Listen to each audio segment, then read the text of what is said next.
Hello, this is Dave Brown. I'm the Director of Tech Transfer at Brigham Young University. Hi, I'm Adam Stevens. I am been here in the office for about a month, and I came from a law firm. Yeah, Adam's a patent attorney, and today we're going to have a discussion of patent issues that tech transfer offices often encounter. These issues should be familiar to professors who invent at universities, people who work in tech transfer offices, or students that work with tech transfer offices.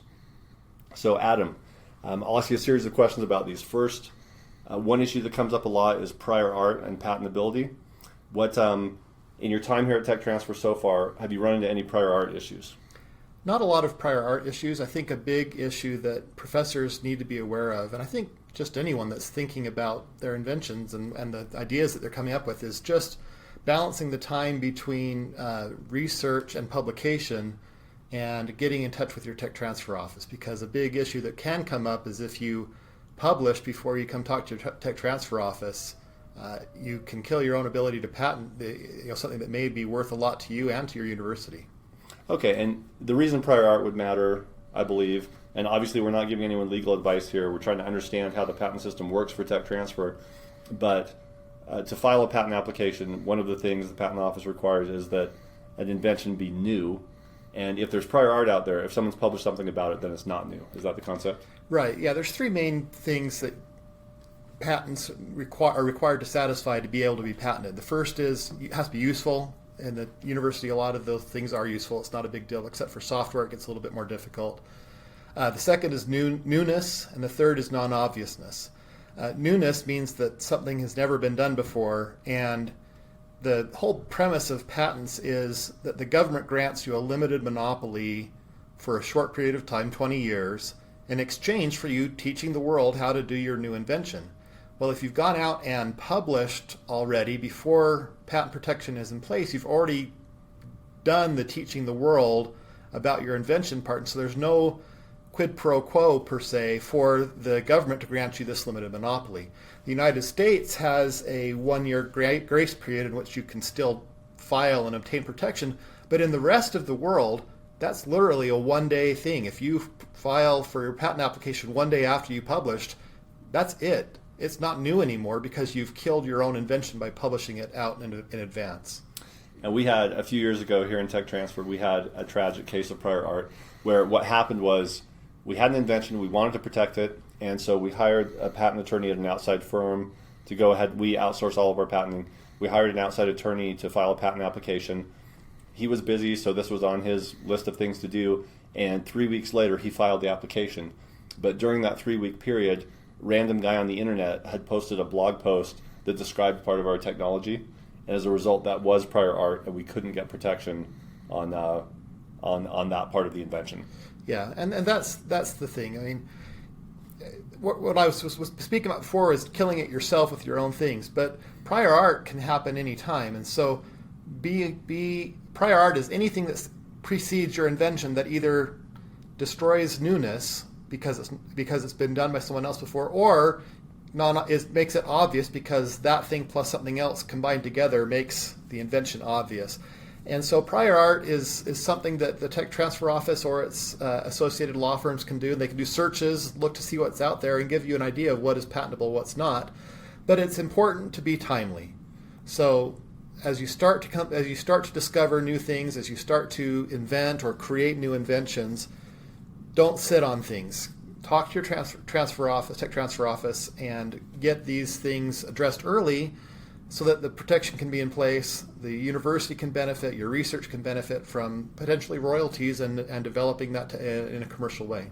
Yeah, and things you hear about from universities at conferences and so on, people will tell stories about someone disclosing an invention on a poster at a presentation somewhere. They didn't realize that could be prior art against a later filing. So you just have to be aware of these issues. Yeah, and prior art, I mean, a lot of times we talk about publications, but it also includes sales, and anything that's non-confidential. So, and I was talking with a student today that came in and was asking some questions. And another thing to think about too is, even if you have a non-public disclosure, you disclose to someone that's just, you're trying to explore the invention, even if it's a confidential disclosure to them, they know it's confidential, they sign a non-disclosure agreement.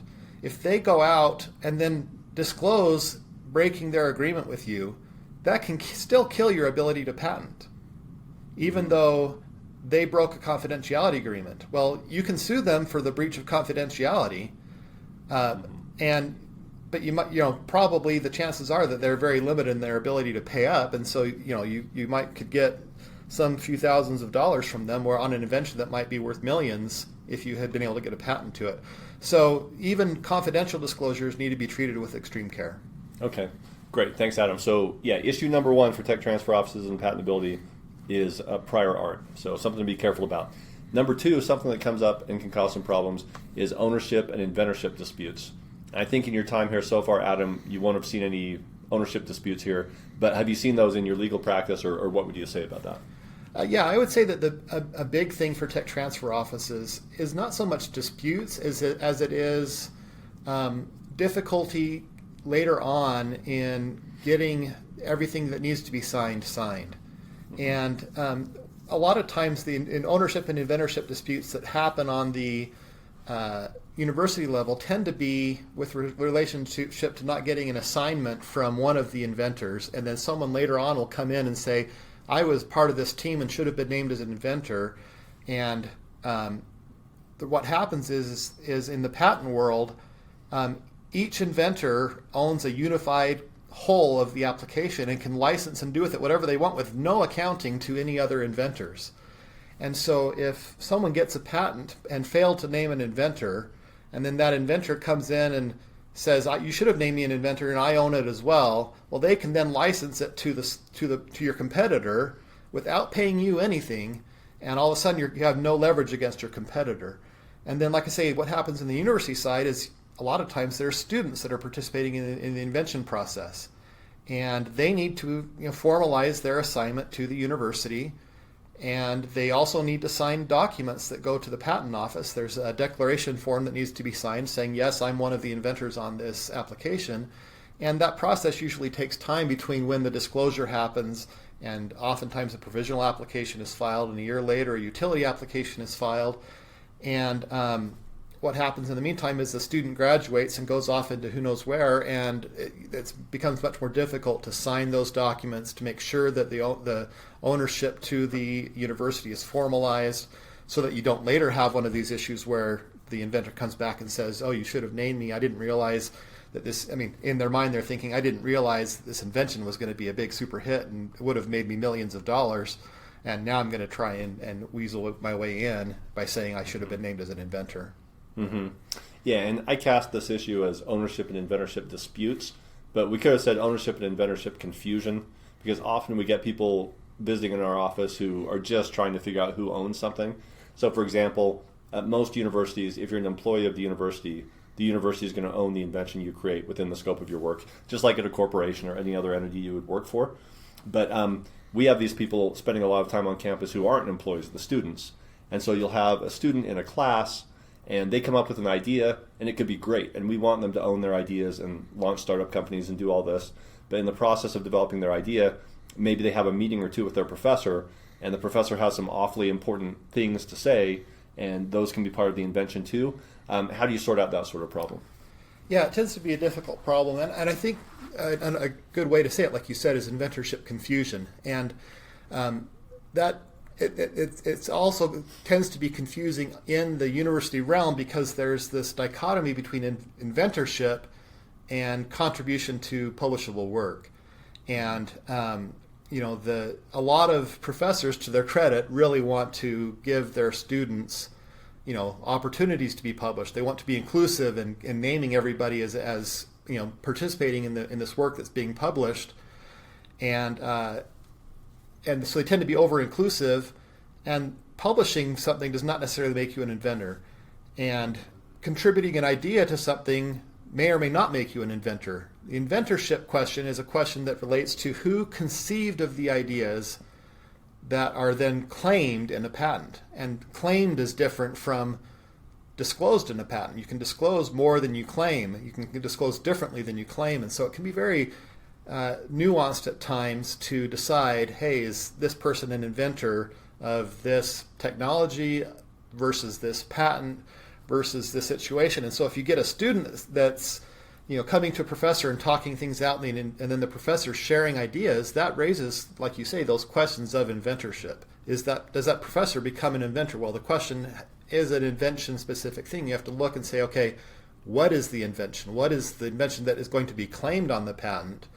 And then you have to say, okay, did the professor disclose or contribute to the conception of the claimed invention that's in that patent? And if so, then we're starting to getting into the realm of, okay, this is probably, or potentially at least, a university invention, owned invention, that needs to be protected through the University Technology Transfer Office, whereas the student may make choices to claim differently than what you might claim otherwise, so that it's the student's own invention and not including the professor. So in some ways, it can be really difficult to think about. But the core idea is figure out what the invention is, figure out who contributed to the conception, and not the reduction to practice. So the reduction to practice is doing the steps to actually build the thing that someone's thought up of. And then you have to really think, okay, who are the contributors, and figure out who are the inventors from there. Okay, and one thing you hinted at, which I think is important, is if you're working in a tech transfer office, a professor might bring you an invention disclosure, and the disclosure itself is an academic paper, and it lists the authors. So you might think, oh, well, there are my inventors right there. But that's not necessarily the case. Those are authors of the paper. The inventorship is a whole different inquiry. Yeah, and usually that involves talking with whoever's coming in and doing the disclosure and saying, explaining these concepts. This is great. We love that you're identifying your students, your undergraduate students, and you've got a list of 33 contributors to a paper. But who are the real people who contributed to the idea, and what is the invention we're trying to protect? The paper is great. It has all of the ideas we need in there, but what are the real ideas that are to be protected here? Who contributed to each of those? And that may be a long discussion, because you have to say, okay, if we define it this way, who are the inventors? If we define it this other way, including this other part, who are the inventors? And it behooves, and a lot of times your IP professional that's involved in this will be doing some of those steps, but the Tech Transfer Office can, from the get-go, take that step and make it easier on everybody. And so an academic paper that might be included as an invention disclosure or in a provisional application might list more names than would be listed as actual inventors of the technology. Mm-hmm. Okay, perfect. So ownership and inventorship disputes or confusion can be an issue. Our third issue is broad versus narrow claims in a patent application. So often when you're speaking with an inventor about their invention, about a patent application, they'll ask you, will we be able to get a patent to issue? And I always feel like, well, probably yes, but the issue is, will we have broad or narrow claims? Yeah. You can almost always answer the question, will you be able to get a patent? Yes. Because you can almost always figure out a way to draft some claims that are so narrow that they'll never have any real worth. And at some point, the examiner at the patent office is, if you fight long enough and pay enough money, is going to be willing to grant some claims to it. Mm-hmm. So that may or may not have any worth. Sometimes just having a patent on the books is worth it to some companies. Mm-hmm. Sometimes just having patent pending has some worth. So there's even if you look at it and say, hey, this is going to be a really hard technology to patent, that doesn't necessarily mean it's not worth filing patent applications and or prosecuting them all the way to issuance. That does not mean, though, that you may have a strong patent that you can go out and enforce in the industry and use it to keep competitors out of the market. And so a good patent application at the time of filing will have a broad scope of claims. So you'll have some claims that are very broad, that encompass maybe even more than you think you might actually get when it's all said and done. And then it will have a series of narrower claims. And when we say narrower, it means that it requires more specificity to infringe.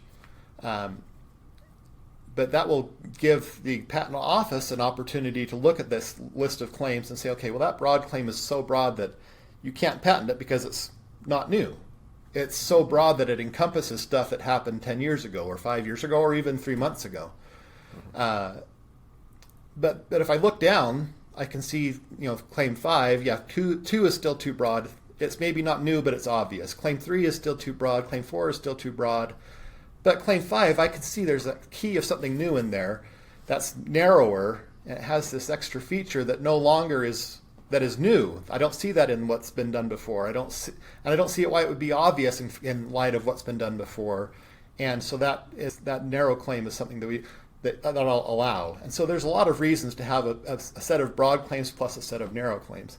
And a big issue in the patent world is that when you're filing an application, with a limited budget typically and with limited knowledge. Even the best patent search in the world isn't going to be able to find everything that's out there. I mean, patents that are filed in any patent office in the world aren't published until 18 months after they're filed. So you could conduct a $1 billion patent search and file a patent application today, and the patent that was filed yesterday won't be found no matter what you do. And that patent that was filed yesterday is prior art relative to the patent that's filed today. But the reality is that when you're filing a new patent application, your budget's limited, so not only can you not find some prior art, but you're only going to find art that matches up with a reasonable patent search. And when you get into a litigation situation 6 years later and the patent's issued, now the party that you're trying to attack is really going to do all that they can to try to invalidate your claim. If you're suing them for $50 million, they're more than willing to spend $60,000 to go out there and do patent searches in Azerbaijan and Russia and wherever else that were not on your radar when you filed the patent application 6 years ago. And having some narrow claims in your patent might be the difference between having your patent killed outright and still having some claims that you can enforce against your competitor. So broad claims and narrow claims both have their place, and even narrow claims that are so narrow that you're really never going to get any enforcement out of them have their place in some instances. But if your claims are too narrow, you're never going to have any real enforcement potential against competitors. Okay, so mostly we leave those issues to the patent attorneys to work out, but when you're in the tech transfer office or if you're an inventor at a university trying to look at your patent and say, did I get a good patent here or not, there are some pros and cons. You want both broad and narrow claims. So and a lot of those are questions that come up during the process. Right. As a university tech transfer office, when you get your first office action, you filed this patent application, you had a lot of high hopes. Well, in the United States Patent Office, at least, and at a lot of others, they have these limited amounts of time and a little amount of money to examine it. And so the tendency tends to be reject all the claims out of hand the first time with something that's sort of close and force you to tell them what the difference is. And then you file a response. Well, that response costs some money, and then they start to really understand it, and then they'll respond. But you can't file your application going in with expecting that all the claims will be allowed on the first get-go. I mean, I think 97+% of the time, most or all of the claims are rejected the first go-around, and you have to spend some time and money responding to that. And so you just have to understand the realities of the patent process and understand, I may have to narrow my patent in some regards to get it to issue, and then balance those with the costs and the value that you're seeing in the market from your patent that you're hopefully now licensed and is bringing in royalties to see, where do you decide to keep fighting or where do you decide to spend money on other things. Yeah, optimally, by the time you get down the road with patent prosecution, you have a licensee or some commercial partner. Sometimes that's the case, sometimes not, and you have to make some budgeting decisions. And those financial decisions you mentioned, Adam, are going to be a major part of this next item. Our fourth issue that comes up for patenting and tech transfer is global protection and filing strategy. You can do some really expensive patenting if you want to. You can patent all over the world. How do you decide how extensively to patent and what countries to go into? That's really a key question and one that sometimes can be really hard to answer. Hopefully you get an opportunity to get a licensee in place who's got some market experience in the relevant market, but a lot of times you don't. I mean, here at Brigham Young University, we're doing a lot of student startups, and they're coming in excited and they're doing great work, but they don't have. A lot of them don't have 20 years of experience on hand to say, yeah, this is worth X dollars in India and X dollars in China and those kinds of questions, and so. And a lot of them also don't know, okay, the patent protection in China is worth this much to us because China is still struggling to enforce for United States companies and entities.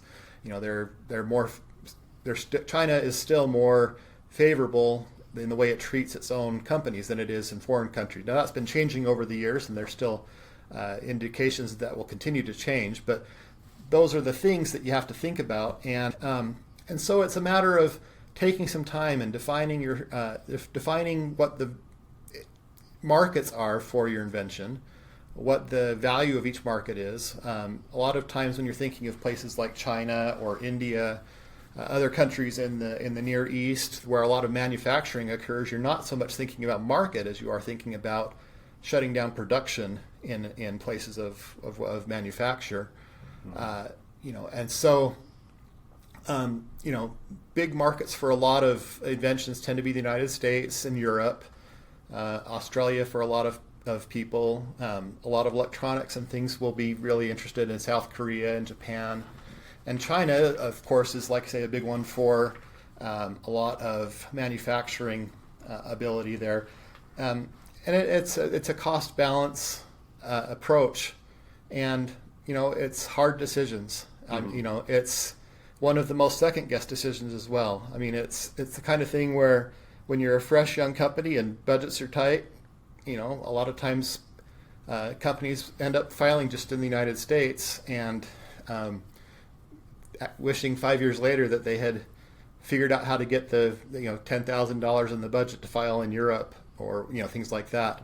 And there's a lot of heartache over it, and I think that a lot of times people just need to say, this is my reality now, and accept it and move forward and do their best. Mm-hmm. And most university tech transfer offices will have at least one major horror story of when they way overspent on a technology that was never commercialized. I can't think of one of those offhand for us, but there was a technology a few years back that did well commercially. It actually made significant money for the university, but it had been patented in many countries, like all over the world. And in retrospect, a lot of that patenting didn't make sense and ate into the profits. Probably more money was spent on the patenting than was received as net revenue. And so you can win and still make some mistakes, still not optimize your strategy. Yeah, and I think that, like I say, it's a hard thing. You just make the best decision you can, and then you just have to not beat yourself up over mistakes. And you just realize everything is a mistake when you have 20/20 hindsight 5 years later. But it's just like I say, do your analysis. And one of the things that I think that I've been impressed that I've seen here at Brigham Young University as I started here is that we're seeing validation attempts and involving students and doing validations of markets and inventions to see, what is the interest in this? What are the potential markets for this? What's the value of this? And you can only do so well at asking those questions 3 years before you're actually into the market. Yeah. But those are good questions to get more information on that more people should be thinking about. Especially if you're doing a standard, what I think of as a semi-standard process of filing a provisional application while the research and whatever development continues.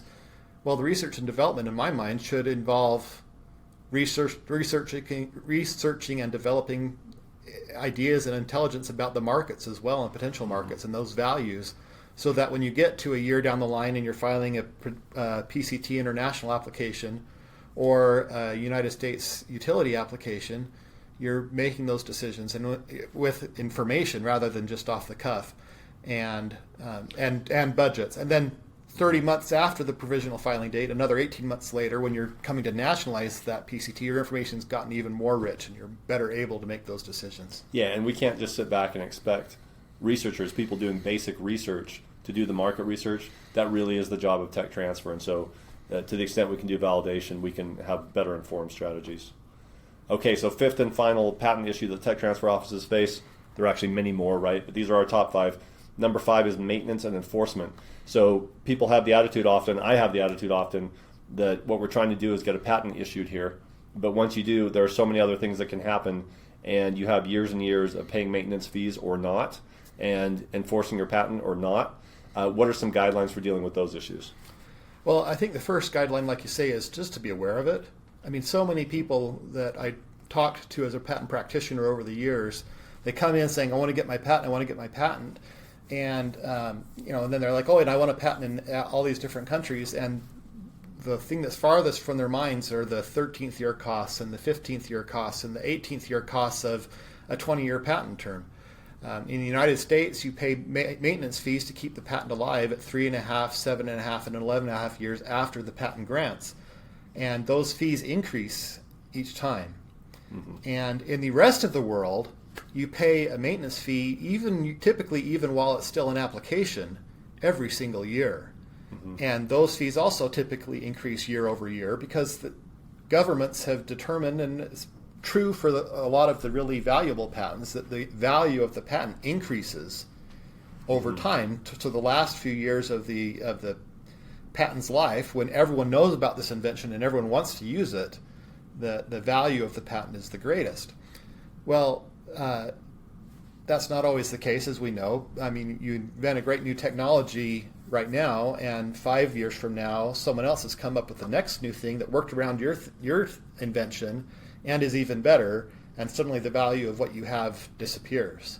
Well, and some technologies are just a flash in the pan. They're trendy or whatever. Flash in the pan trendy. So in those instances, you might very well say, you know what, it's not worth it to a tech transfer office or to a licensee to keep paying these ongoing fees for the next 15 years. And so you need to make these hard decisions to say, yeah, that's not worth another $1,000 or $3,000 or $400, depending on the country and the annuity or maintenance fee that's coming due, to say, okay, you know what, it is time to walk away.